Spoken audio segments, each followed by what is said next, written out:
You're listening to Sox in the Basement, a production of the Broadcast Basement Limited, where every show is 30 minutes of good and comes from a basement bar on the south side of Chicago. Pull up a stool, pour a cold one, and join us right now for Sox in the Basement. Heard everywhere podcasts can be found, and always at soxinthebasement.com. And belly on up to the 9-foot homemade oak bar. Pour yourself a cold one. My name is Chris. His name is Ed. Sox in the Basement. 30 Minutes of Sox brought to you by Cork and Carry at the Park. You heard the ad at the beginning of the show. 33rd and Princeton in the shadow of the ballpark. The award-winning menu of burgers and ballpark favorites. 2-for-1 burgers when you dine in on Mondays for non-Sox home games. I actually met somebody the other day, Ed, who tells me that her and her husband hunt for burger deals, and that's how they plan their meals. They're burger aficionados. They just look around looking for deals on hamburgers. Yes, that's what they do. She brought this up to me, and I was like, well, that's kind of crazy. How many times do you go out for burgers a week? And she's like, 2-3 times a week. And we just look for the best burger deal to get like the best burgers at a low price.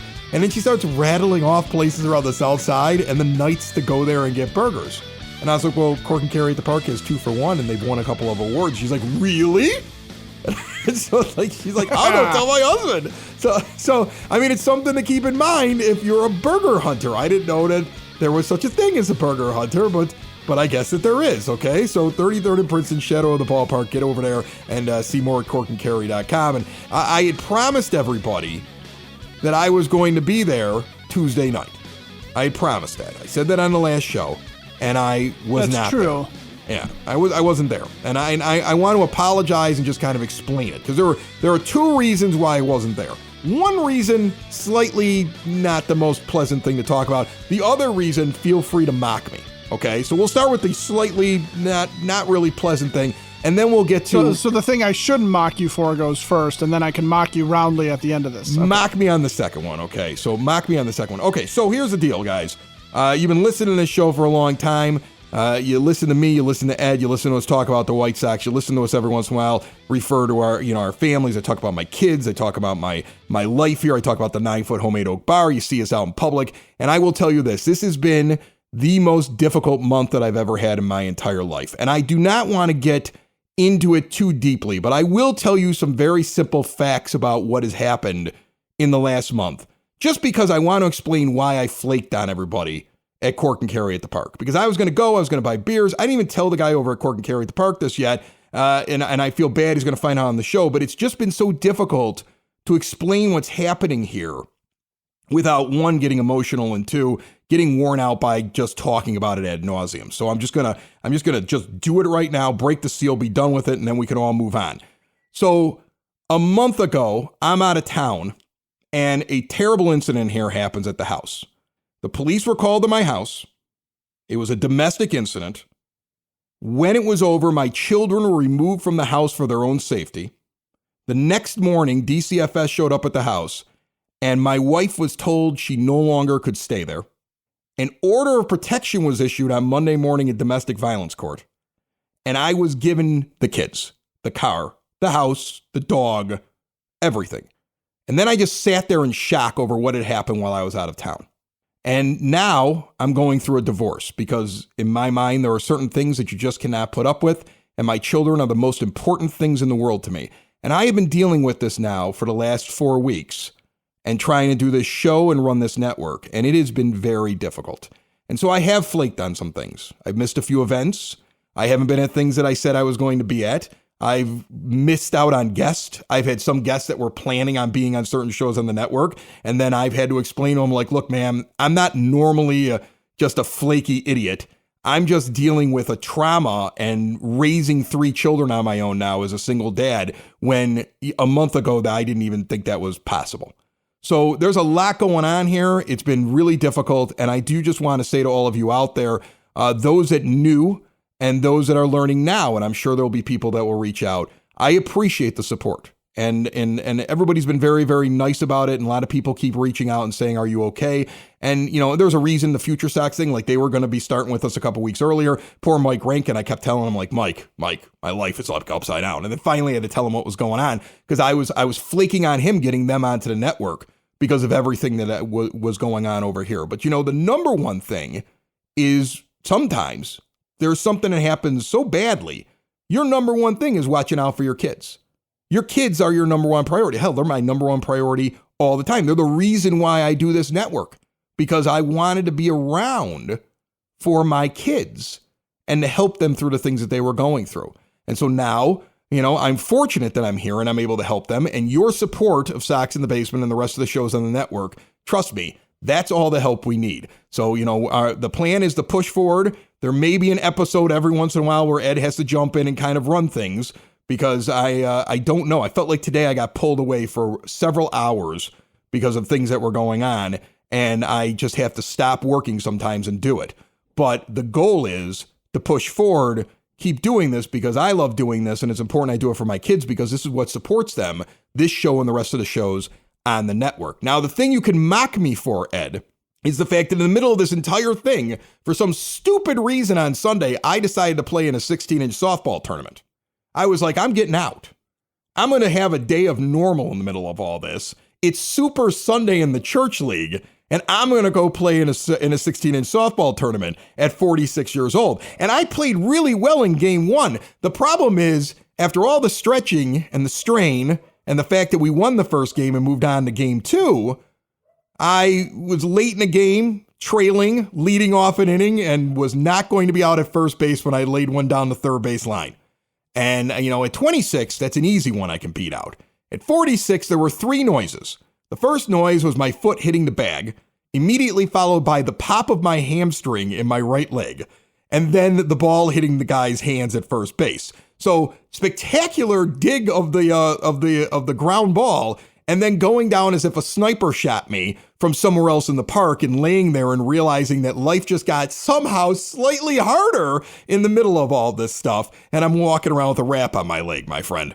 So, first of all, I wish you would have told me about the first thing before I found out on the show. Oh, come on. You've known about the first thing for the last month, you jerk. I know. I'm kidding. I will tell you this. Ed has been one of the most invaluable people in the entire world, because from the moment that everything was happening, I had Ed. And Ed was there to give very, very sound advice that was in the best interest of me and the kids. And God bless him for being there for me. And you're a wonderful friend. But yes, you knew that. But now, you see, I have this rap. And this is the crazy thing. When I got back after the injury, I look at my daughter and I could barely walk. And I'm like, your father's so stupid. And she's like, I know. And I'm like, no, you're supposed to say I'm not stupid. She's like, no, pretty stupid, Dad. We kind of need you around here these days. Yeah. She's like, you really are kind of running everything these days, big guy. I mean, we need you to be able to be mobile and walking around. And I'm like, look in that closet there. There's a bag. And she goes, what's in the bag? I'm like, every brace and wrap and medical thing that I've ever collected in 20 years of playing adult sports. And she's like, what? I'm like, go ahead and reach in there. And she pulls out this one thing. She's like, what's that? I'm like, wrist guard, left hand. She's like, what's this? Wrist guard, right hand. She's like, you've heard both wrist? Oh yeah, keep going in there. And then she pulls out this boot and she's like, what's this for? It's curved different. I'm like, that's for when you tear your Achilles.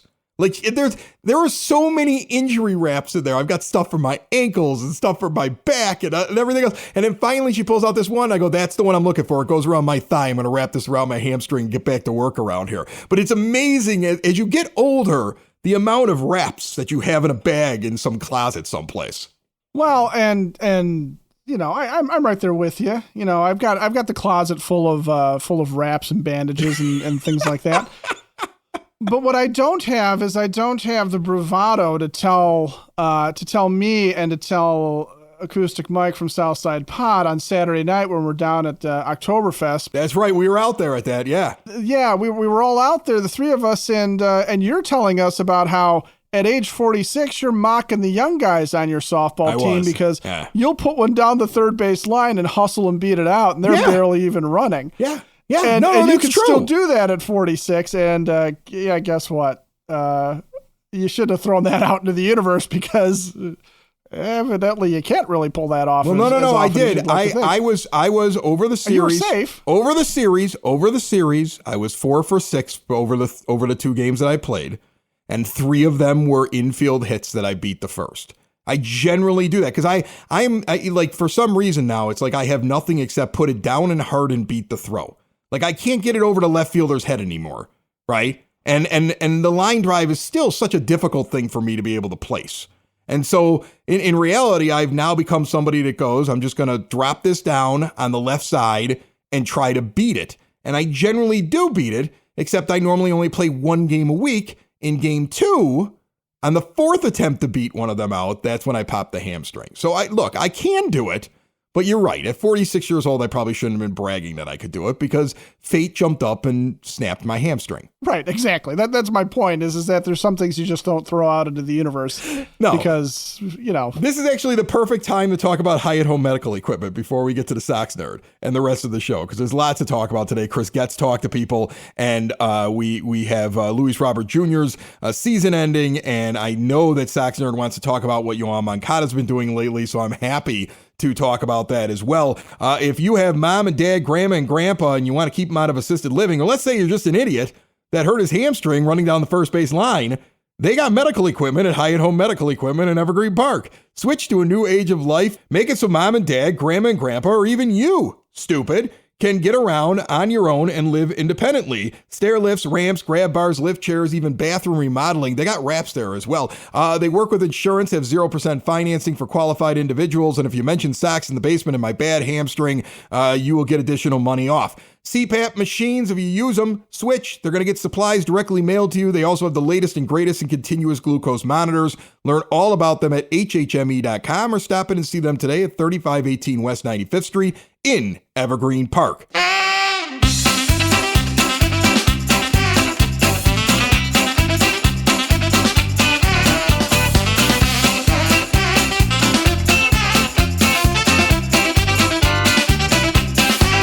Joining me on the phone line right now, our good friend, Dave Marran, the Sox Nerd, who's getting ready to wrap things up over there at the ballpark. What's the process like? Like, on the last day, Dave, do you just flip off everything that has to do with the scoreboard and not think about it until the next year? No, I do think about it. That's a great question. Yes, I think about it constantly. I'm constantly trying to come up with new stuff, new information, new stats. But yes, I will leave the control room for the last time on the last day of the season and probably not come back until late March when we fire it up again for good. Do they keep in contact with you? Like, hey, we're adding this, or hey, we're changing this, in case you have to go in and get used to something? Yes, they'll do that. There's always training. That's always very good about that. And then I keep in contact with a lot of the crew because there are very good friends. It's almost, as I told you, it's like a big family there. And then we all kick around ideas. It's a very, very creatively healthy place to work. I love it. Well, another end of a season coming up here for you, and I know it'll be a little bittersweet, but what do you have for us in the last week of the season? Chris, one of the few bright spots of the White Sox trudge to the finish line has been the play, dare I say, reemergence of Yoan Moncada. After a promising start with a 308, 325, 564 slash line in April, Moncada really struggled, hitting a paltry 152 in a 30-game injury-interrupted stint from May 22nd to August 7th. From there, Moncada has been the player we were all hoping he could be, or the player he was in 2019 when he hit 315 with a 367 on-base percentage, 548 slugging percentage, and 25 homers. During the second-half surge, Moncada is slashing 312, 349, and 522 with 6 home runs in his last 38 games. In that run was a streak where he reached base in 26 of 29 games and homered 3 games in a row. Through it all, the good at-bats and the bad, Moncada's defense has been solid, if not spectacular, at third base. The Sox could be entering a pretty productive window with Moncada. Heck, Frank and Ozzie were singing Yoan's praises on a recent postgame show. Moncada is signed through the next season with a team option in 2025, so he will be in the proverbial and all-important contract year next season. Getting nerdy with it, I like Moncada because he gives me good material for the scoreboard as one of the more prolific switch hitters in team history. He is third among Sox switch hitters with 91 home runs, and number 2, Ray Durham, at 106, is clearly within reach next year. In order to supplant Jose Valentin's Sox switch hit record of 136 homers, Moncada will probably need that aforementioned option year. In addition, Moncada ranks in the top 10 in every major statistical category among Sox switch hitters except steals, average, and OBP. A brief follow-up on last week's zinger, Dylan Cease did reach the 200 strikeout plateau last weekend in Boston, making him just the third hurler in Sox history along with Ed Walsh and that cut-up Chris Sale, to reach that number 3 years in a row. My zinger? On Saturday in Boston, the White Sox recorded their 264th 1-0 win in their history, 266 if you count the World Series. Luis Robert Jr.'s homer was responsible for the win, making him just the 7th player in Sox history with homers in 2 1-0 Sox wins. The others are Taffy Wright, Jim Landis, Ed Herman, Carlton Fisk, Frank Thomas, and Jim Thome. I could talk all day about 1-0 Sox wins, but I'll spare you that today. That's it, Chris. More than you probably wanted to know about Yoan Moncada, slash lines, switch hitters, and Taffy Wright. Do you trust Yoan Moncada? Because I don't. Nerd seems to trust him, Ed, but I don't. I wouldn't trust him further than I can throw him, and with our various backs and hamstrings, we shouldn't be throwing anybody. No, clearly. So, yeah, clearly not. No, here's why I don't trust Yoan Moncada. I don't trust him because it's still, at the end of the day, he's had one good season as a member of the White Sox. One really, where he really showed what we thought we were getting from the former top prospect in all of baseball. And the other thing is that, he started out this year okay, but, he faded with the team. And when they still had some whiff of a prayer of turning this thing around, that's when he vanished this year. Because you look at his stats, he finishes up May 265 with a 730 OPS, which isn't, by the way, not generational talent for a third baseman. Okay, not a guy that you're sitting there going, this is the ultimate weapon in the middle of my lineup. That's competence. Maybe. A 730 OPS generally falls right around where the league OPS averages. You see it sometimes at 725 and sometimes at 732. He's basically an average OPS just for that month, even though he was below average this year with a 705 and a 256 average, even after you throw in his Renaissance month or whatever it is. Well, but here's the problem with the whole Renaissance month. This is your starting third baseman, the guy that's supposed to be one of your foundational pieces. He ends the game on May 31st against the Angels. He's got 2 home runs for the entire season at that point. So, yeah, he's hitting 265. So his average is better than it had been. But the 730 OPS is reflective of the fact that the guy's not getting extra base hits. He got some doubles and a couple of homers in April, and then he basically doesn't do that all that much in May. And as June hits, it gets worse. He slowly declines to the point where by the end of July, and after another stint on the IL, because of course he can't stay healthy either, he's down to 229 with a 624 OPS. And now he is firmly below average, right? And he's only tacked on 1 other home run at that point. And so, okay, let's say for the sake of argument that he got healthy. And that's when, as his health comes around, things start to tick up.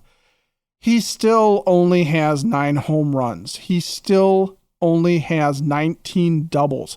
He is supposed to be a cornerstone player in this lineup.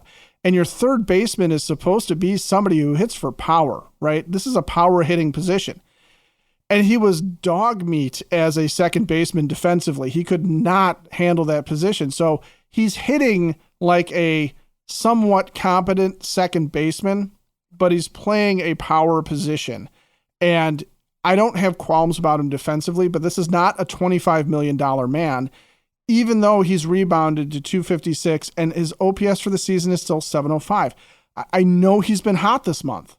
But no, I don't trust him. What I do like about this, though, is that maybe somebody else will think about trusting him in the offseason. Well, here's the thing. Nobody's going to give him that kind of money. I mean, Nerd is talking about, well, he's in a contract year because this is the last year before his option, so maybe we'll get like a great player here. He's really got to play well to be worth that much money, right? I believe it's $8 million.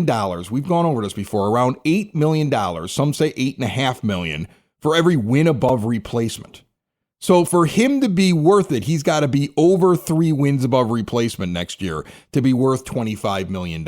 And there's plenty of guys that get that actually outperform that. I mean, that's when you really got a good contract, but he's got to at least give you, let's say, realistically 3.5 wins above replacement. I don't see him doing that. And what's interesting when people make the argument of, well, he's good defensively. So you got to look at his defense and things like that, right? I think of a guy, I went and I looked up somebody today, And, a little bit of a better batting average than Yoan. A little bit of a better OPS. So, Moncada, look at what he did up to this point.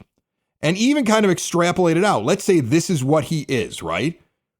So what did he do in the last month? His OPS is in like 730, I think you were saying, in the last month or so. So let's take a look at a guy like a Brian Hayes, who's the third baseman for the Pittsburgh Pirates, a defensive-minded third baseman. He doesn't do anything spectacular at the plate, but his wins above replacement because of his defense will give him over 4 WAR this year, according to Baseball Reference. Okay, so here's a guy who actually impacts the game with his defense. Yoan Moncada is a serviceable defensive third baseman. He's not over there being Robin Ventura in his prime. He's not that. He's not Joe Creedy in the playoffs defense, because he's not giving that kind of an impact when you actually break down the numbers. So to me, I sit there and I say it'd be almost impossible for him to live up to the contract, and even the defense over there doesn't make up for the offensive shortfalls. In the end, he's not worth what he makes. He shouldn't be the third baseman on this team. And if Chris Getz would have been able to take control before Kenny Williams got rid of Jake Berger, it would have been interesting to see if Getz and a new regime would have said, we're going to play the best guy there because we don't care about the money that was given out by the last guy. That would have been interesting to see whether or not that would have happened, because Yoan Moncada essentially is going to be the third baseman because his best competition was dealt this year by a bitter ex-front office guy of the Chicago White Sox. Well, and if you're talking about, his defense is some sort of saving grace here, his defensive runs saved above average, and I'm going off of Baseball Reference here, is a -7. They need a solution at third base. I think you add third base to the list of places that the Chicago White Sox have to fill when we're going into the offseason if they want to compete next year, because you have a serviceable left fielder in Andrew Benintendi. You've got an all-world center fielder. You've got nobody in right. You still have no second baseman. First base is a project. Shortstop is a question mark, but I think you have to throw third and catcher into that. And basically, to get back to the point of Chris Getz not saying it's a rebuild, but not exactly saying that it's going to be a competitive team next year, they put themselves in a position where 7 to 8 spots on the diamond need to be replaced this offseason or soon. Yeah, well, that's not going to happen. I mean, that's why, again, you got to really not look at one 2025. I mean, look, you can't. I think Chris Getz sitting in front of the media is very different than if you had Chris Getz sitting next to you, like in a pub or like in a brewery or something like that. Like you or at a 9-foot homemade oak bar talking to a couple of White Sox fans who happen to have a podcast and a couple of extra microphones. Just saying, Mr. Getz. Right, I know. But I mean, here's the thing. In front of the media, he's not going to sit there and say, you probably don't want to buy any tickets, folks, because we're not going to be that good in 24. Like, he's not going to say that. All right. Just like he's not going to say he's committing to Tim Anderson, because I think he understands that that's a bad move. And I don't think that's in the plans. It'll be really interesting. Like, right. I'm looking at what he's actually doing. I'm not looking at what he's saying right now because he doesn't want to telegraph anything. If he was sitting at Hailstorm Brewing Company with us, the official brewery of Sox in the Basement, and he was having something to eat at the Scratch Kitchen, open 11 a.m. for lunch, Tuesday through Sunday. They got smoked wings. They're really good, Chris Getz. You and me, we'll go sit down. We'll bring Ed too. We'll have some wings. We'll talk about what's really happening. And then we'll just tell everybody on Sox in the Basement if you're microphone shy. Maybe that's what he is. Maybe he's microphone shy. And that's why sure. he gives those kind of answers that are very vague, because he's like, I don't know if I really want to commit to anything. I mean, I don't think most GMs like to commit to things. I think we're all kind of used to the lawyer speak of Rick Hahn. His was more of like, hey, we're going to take a look at it. Hey, give me a second to figure this out. I'll let you guys know when I know. And I think that that's pretty normal for most general managers. It is the season to be out at Hailstorm, though. They've got great beers. Their Oktoberfest is incredible. That tap room has the outdoor patio with a fire pit for chilly evenings. They got live music on the weekends, trivia nights. Get out to one of the best breweries in the entire Chicagoland area, the official brewery of Sox in the Basement. See more at hailstormbrewing.com. I'm going to look at what he actually does, Ed. I'm waiting to see what he does with TA at the end. I'm waiting to see what positions that he wants to address. I'm waiting to see all of that. I am going to try my hardest not to pass judgment. I already passed judgment that I wouldn't have hired this guy. I would have gone outside the organization. And his response seems to be, well, I get what you're saying, Chris. I'll go out and I'll get a bunch of other guys from outside the organization to come in here and work with me. So that's the one thing that's giving me a little bit of peace here. I've got to cling to happiness when I can find it these days. I feel like I can at least give him a chance to get to the offseason and see what he does. And actions definitely speak louder than words, especially when you're coming off of years of Kenny Williams and Rick Hahn talking as though they were having out-of-body experiences every time they ran the White Sox front office, and that they weren't really there at the time, but the reporting on what somebody did, what the pod people that were taking over their bodies did to make trades or to fail to sign guys. The interesting thing is going to be whether or not he can come to a point where he feels safe enough to say, we're going to be interesting next year. Okay. That's if there's a word or a thought that I would be interested, that I would want to hear Chris Getz say, it's that he thinks there's going to be something interesting to watch. Not necessarily good. Yeah, not necessarily good, but just fun, right? Is there something is there something that we're going to want to go out as fans and get behind? Is this going to be the Bad News Bears and some scrappy team that, hey, if they catch lightning in a bottle, awesome? Or is this going to be something where we're really looking at what the real core is going to be around Luis Robert Jr.? Are we looking for something like that? Because if that's the case, I think there's going to be value in going and seeing them, and there's going to be value in buying tickets if they are interesting. What we've experienced as White Sox fans, unfortunately, is more that they are moribund, right? They're just bad.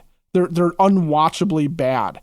And that is something that no season ticket holder is really going to want to sign up for, right? To something that is unwatchable baseball. Well, that's why they're giving out the vouchers. That's why when then people are saying, I don't know if I want these tickets anymore, they're already kind of like dealing with it, because they are dealing with that kind of problem. I mean, look, what makes it interesting for you? Because I know that I need to see somebody else out there in the outfield with Robert and Benintendi playing right field that I find interesting. They got to figure out what the hell's going on at second base finally. I want to see Colson Montgomery playing shortstop at some point during the season, like James Fox from Future Sox has told us he believes that that's a good possibility. I want to see that, right? Like, I don't know what they're going to be doing at catcher. It seems like that, the one kid that they got, that's the one from the Angels, that is probably the future, or you would hope is probably not showing up next year. So what's going to be sitting behind the dish?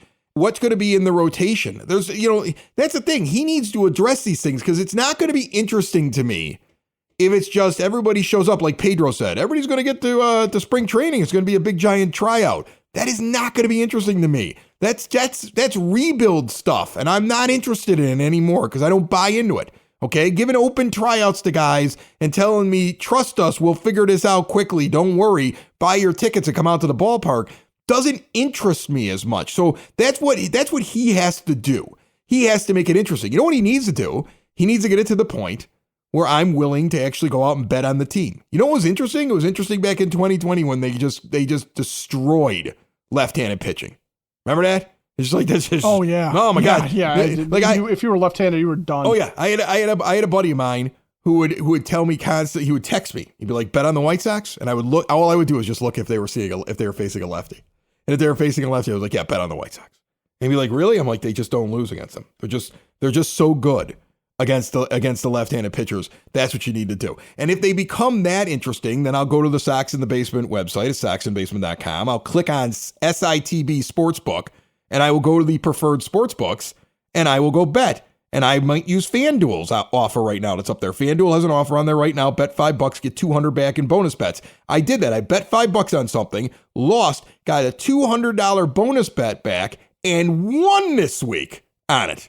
So my $5 made me an awful lot of money. All right? Think about that. Just something to try out. Hey, if you lose $5. I'm not telling you to go do it, because this is your choice. It's a personal choice. You got a problem? Don't do it. All right? But it's something to try out over at soxinthebasement.com. That's what makes it interesting for me, Ed.